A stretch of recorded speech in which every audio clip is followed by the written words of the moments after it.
భద్రాచలానికి చెందిన భరణి వెంకట కార్తీక్ అనే న్యాయవాది ఒక యువతిని గర్భవతిని చేసి మోసం చేశాడనే వార్త నడుస్తుంది.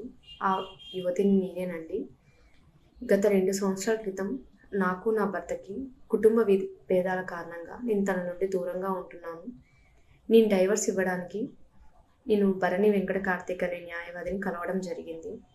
నాకు డైవర్స్ ఇప్పించి నన్ను పెళ్లి చేసుకుంటానని మాటిచ్చి నాతో 2 సంవత్సరాల నుండి రిలేషన్లో ఉన్నాడు. ప్రస్తుతం నేను 2వ నెల గర్భవతిని. నేను ఆ విషయం కార్తీక్‌కి తెలియజేశాను. నన్ను బెదిరించాడు. నీకు నాకు సంబంధం లేదు, నిన్ను పెళ్లి చేసుకోను అని చెప్పి. నేను ఎస్పీ సార్‌ని కలిసి పిటిషన్ ఇవ్వడం జరిగింది. ఎస్పీ సార్ సీఐ సార్ దగ్గరికి వెళ్ళమని చెప్పారు.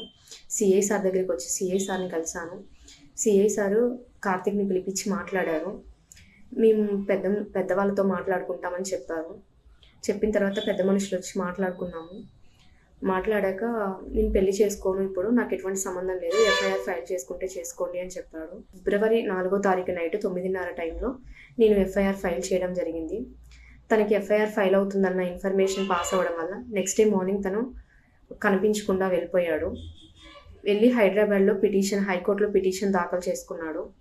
అక్కడ హైకోర్టులో తనకి పిటిషన్ క్యాన్సిల్ అయింది. సో అప్పటి నుండి అయితే ఎవరికి కాంటాక్ట్లో లేడు.